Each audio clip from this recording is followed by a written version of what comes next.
সুরক্ষা। এই সুরক্ষা আসলে কি? এটা কি কোনো কবচ নাকি কোনো সীমা? এই সুরক্ষা আসলে অন্য কিছু। আমাদের মাতা পিতা, আমাদের প্রিয়জন, আমাদের বন্ধু, এই সমাজ, আমাদের শুভাকাঙ্ক্ষী, আমাদের আত্মীয়, এনারা সবাই আমাদের জীবনে কোনো না কোনোভাবে সুরক্ষা দিয়ে থাকেন, একটা কবচ দিয়ে থাকেন কোনো না কোনো রূপে। কিন্তু দেখতে গেলে আমাদের পরাক্রমের পথে, আমাদের বীরত্বের পথে, আমাদের সাহসের পথে এই সুরক্ষাই সবথেকে বড় বাধা হয়ে দাঁড়ায়। একবার ভেবে দেখুন, যদি আপনি কোনো সুরক্ষাই না পান, বা যদি আপনি এই সুরক্ষা ভেঙে বাইরে আসতে পারেন, তাহলে আপনার বীরত্ব চরম সীমায় পৌঁছে যায়। কেন? কারণ তখন আপনি জানেন যে এই সংসারের সম্মুখীন আমাদের নিজেদেরই হতে হবে। আপনি বুঝে যান যে শত্রুর সম্মুখীন এবার নিজের বলের দ্বারা, নিজের পরাক্রমের দ্বারা, নিজের সাহসের দ্বারা করতে হবে। আর তখন আমাদের মনের মধ্যে এই শক্তি জাগ্রত হয়। এই শক্তি অন্তরেই বসবাস করে। শুধু এটা চিনে নিতে হবে, একে জাগ্রত করতে হবে। আর এটা সুরক্ষা ভেঙে যাওয়ার পরেই সম্ভব হয়। আর যারা নিজের শক্তি সম্পর্কে জানেন, যিনি নিজেই জানেন তিনি কতটা শক্তিশালী, তিনি নিজেই নিজের সুরক্ষা কবচ চিরকালের মতো ভেঙে ফেলে দেন, ঠিক কর্ণের মতো। আর তারপরে দেখুন, আপনার পরাজয় হোক বা বিজয়ী হোক না কেন, সেটাই অনেক বড় হয়, সেটাই প্রশস্ত হয়ে থাকে। সেই জন্য ত্যাগ করুন নিজের ভয়কে, নিজের আশেপাশের এই সুরক্ষা চক্রকে ভেঙে ফেলুন। আর সম্মুখীন হন এই সংসারের নিজের শত্রু সম্মুখীন হন। পরাক্রমের এই অঙ্কুর, তা অঙ্কুরিত হওয়ার জন্য বীজের উপরের এই কবচ, এটা ভেঙে যাওয়া অতি আবশ্যক। আসুন আমার সাথে ভালোবেসে বলুন, রাধা রাধা। যখন আমরা হাঁটতে থাকি আর আমাদের পায়ে কাঁটা বিঁধে যায়, তখন মুখ দিয়ে আহ বেরিয়ে আসে, কান্না চলে আসে, আর অনেক সময় অভিশাপও বেরিয়ে আসে। কিন্তু আমরা কি কখনো এটা এইভাবে দেখেছি, এইভাবে ভেবেছি যে আমরা যে পথে চলেছি সেই পথে কাঁটা বিঁধেছে, নাকি আমরা সেই পথ নির্বাচন করেছি যাতে শুধুই কাঁটা রয়েছে? নাকি আমরা এভাবে ভেবে দেখেছি যে এই কাঁটা আমাদের কষ্ট দিতে এসেছে, নাকি এটা আমরাই বিছিয়ে রেখেছিলাম? সাবধান থাকা উচিত ছিল, কারণ কাঁটা বিঁধলে যন্ত্রণা হবে, চিৎকার করে ফেলতে পারি, মুখ থেকে অভিশাপও বেরিয়ে আসতে পারে। কিন্তু এই অভিশাপ শুধুমাত্র আমাদের তরফ থেকে অভিশাপ হয়, সামনের ব্যক্তিটির ওপরও নির্ভর করে। এবার সেই ব্যক্তি যদি এমন হয় যে ফুল আর কাঁটা এই দুই সমানভাবে গ্রহণ করতে পারে, তার কাছে অভিশাপও বরদানে পরিণত হয়। শেষ পর্যন্ত ব্যাপারটা দাঁড়ায় ভাবনা, চিন্তা, দৃষ্টিভঙ্গির ওপর। কারণ আপনার এই ভাবনাই সত্যি হয়ে সামনে আসে। সেই জন্য এই ভাবনা, চিন্তা, মানসিকতাকে গুরুত্ব সহকারে দেখবেন। এই বিবেচনা নিয়ে বিবেচনা করতে শিখুন। আমার কথার অর্থ হলো যে জীবনে যখন এরকম কিছু একটা ঘটবে, তখন ভেবে দেখুন যে এরকম কেন হলো। আপনি কি এমন কোনো কর্ম করেছিলেন যার কর্মফল এটা? এমন কোনো কাজ যা অনুচিত ছিল, অসত্য ছিল, যা অভদ্রতার কারণ ছিল? ভেবে দেখা প্রয়োজন। দেখুন, ইচ্ছে হলো আপনার যে আপনি কি করতে চান, ভাবনা আপনার, সত্য আপনার, জীবন আপনার, সিদ্ধান্ত আপনার। আসুন আর আমার সাথে ভালোবেসে বলুন, রাধা রাধা। সময়, এই সময় আসলে কি? এই সময় একটা সরল রেখা তো কখনোই নয়। সময় হলো একটা চক্র, যেখানে এর আদি সেখানেই হলো এর অন্ত, আর যেখানে তা শেষ হয় সেখান থেকেই তার শুরু হয়।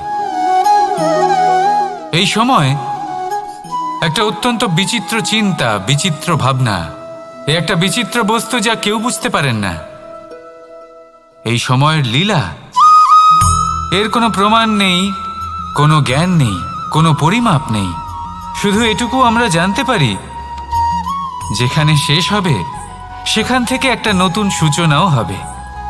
যা আজ আপনার কাছে আছে, কাল অন্য কারোর কাছে যাবে, তারপরে তার কাছ থেকেও অন্য কারোর কাছে যাবে, তারপরে তার থেকেও ছিনিয়ে নেওয়া হবে।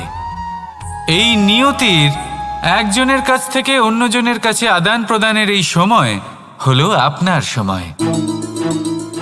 এই সময়ের সদ্ব্যবহার করুন, এই সময়কে বাঁচুন।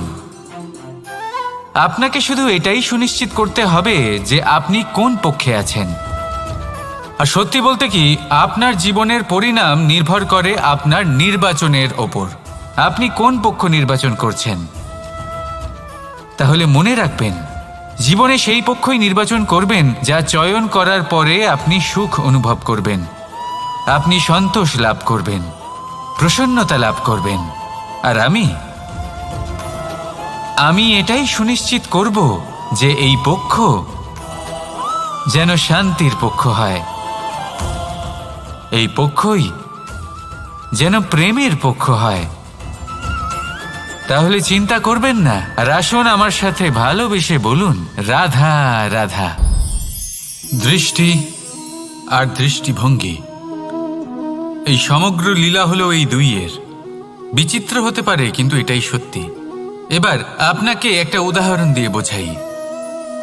অনেক সময় আপনি কোনো ব্যক্তিকে এটা বলতে শুনবেন যে আমি আমার নিজের উপরে গর্ব করি, আমি নিজেকে নিয়ে গর্ব করি, আমি খুব ভালোভাবে আমার মা বাবার সেবা করি, ওনাদের আমি সবসময় সুখী রাখি, ওনাদের আমি একটা বাড়ি দিয়েছি, সকল সুখ সুবিধা দিয়েছি, ওনাদের জীবনে প্রত্যেক জিনিস দিয়েছি আর দেব যা তাদের প্রয়োজন। এবার আমাকে বলুন যে আপনি কে হন। আপনি হলেন সেই বীজ যা আপনার মাতা পিতা রোপণ করেছেন। আপনার মা বাবাই আপনাকে এই সংসারে জন্ম দিয়েছেন। এবার এইসব কথার কি তাৎপর্য? এই হলো সেই ব্যক্তির দৃষ্টিভঙ্গি। এবার দেখা যাক এই প্রকৃতি আমাদের কি শেখায়। কখনো কোনো গাছকে দেখবেন, যখন সেই গাছে ফল আসে, সে মালিকে এটা বলে না যে দেখো আমি তোমাকে ফল খেতে দিচ্ছি। সেই বৃক্ষ এটা বলে না যে দেখো আমি তোমায় আহার করতে দিচ্ছি, কারণ ও জানে যে এটা হলো সেই মালির পরিশ্রম, এটা হলো তারই কর্মের ফল, আর এটা তারই পাওয়া উচিত। সে বলে যে তোমার জিনিস তোমাকেই অর্পণ করলাম, এ আমার জিনিস নয়। ও জানে সেই মালির গুরুত্ব আসলে কি। এটা হলো তার দৃষ্টিভঙ্গি। সেই জন্য আপনি জীবনে কোন ব্যক্তির মধ্যে, কোন পশু পাখির মধ্যে, কোন প্রাণীর মধ্যে, কোন পরিস্থিতিতে, কোন আবেগের মুহূর্তে কি দেখতে পাচ্ছেন, সেটা আপনার দৃষ্টিভঙ্গির উপরে নির্ভর করছে। তাই নিজের মনে ধন্যাত্মক ভাব জাগ্রত করুন, শুভ চিন্তা নিয়ে আসুন। এই ভাবনাই সত্য হয়ে সামনে আসবে। এই দৃষ্টিভঙ্গি এমন হয়ে যাবে যে আপনার জীবনে সবকিছুই শুভ হবে। তাহলে আসুন আর আমার সাথে ভালোবেসে বলুন, রাধা রাধা। প্রতিশোধ অথবা কাউকে দুঃখ দেওয়ার ভাবনা, যদি এটা আপনার মনে থাকে, তাহলে আপনি নিজের মনেই যন্ত্রণার একটা বিশাল বৃক্ষ রোপণ করছেন, এটা মনে রাখবেন। কারণ কাউকে দুঃখ দেবার এই ভাবনা, এটা হলো সেই বীজ যা আপনার মনেই পতিত হবে, আপনার মনেই অঙ্কুরিত হবে, আর আপনার মনেই একটা বিশাল বৃক্ষরূপে বেড়ে উঠবে। জীবন আপনার, কর্ম আপনার, কাউকে দুঃখ দেবার ভাবনা আপনার ছিল, এই বৃক্ষ হলো আপনার, তাই এর ফলও আপনিই পাবেন, যা গ্রহণও আপনাকেই করতে হবে। মনে রাখবেন, যে মানুষ এটা ভাবে যে আমি ওকে দুঃখ দেব, ওকে কষ্ট দিতে চাই আমি, সেই মানুষই দুঃখ আর কষ্ট পেয়ে থাকে। যদি সেই জায়গায় আপনি এটা ভাবেন যে আমি কাউকে সুখী করে তুলতে চাই, কাউকে সুখ প্রদান করতে চাই, তাহলে তারও বীজ আপনার মনেই রোপণ হবে, বৃক্ষে পরিণত হবে, যার ফলও আপনিই পাবেন। এখানে বিষয়টা হলো শুধু মানসিকতার চিন্তা, যা সত্য হয়ে আপনার সামনে আসে। তাহলে এই মানসিকতা শুভ করুন, সবার জন্য মঙ্গল কামনা করুন। অন্যের মনে আপনার জন্য ভালো চিন্তা থাকুক বা না থাকুক, আপনি সবার জন্য শুভ চিন্তা করে কর্ম করতে থাকুন, তাহলে আপনার সাথেও ভালোই হবে। তাহলে আসুন আর আমার সাথে ভালোবেসে বলুন, রাধা রাধা। সুখ আর অভিজ্ঞতা, এই দুই জীবনে একসাথে কখনোই আসে না। মনে রাখবেন, যেখানে সুখ থাকে সেখানে অভিজ্ঞতা থাকে না। আর যখন এই সুখ আমাদের জীবন থেকে দূরে চলে যায়, তখন আমাদের জীবনে আসে এই অভিজ্ঞতা, পরমাত্মা, প্রকৃতি, নিয়তি। এই অভিজ্ঞতাকে আমাদের জীবনে পাঠান যাতে আমরা একটা অত্যন্ত গুরুত্বপূর্ণ শিক্ষা, একটা জ্ঞান প্রাপ্ত করতে পারি। এই অভিজ্ঞতা আমাদের শেখায় যে অতীতে এমন কি হয়েছিল যা আমাদের করা উচিত হয়নি।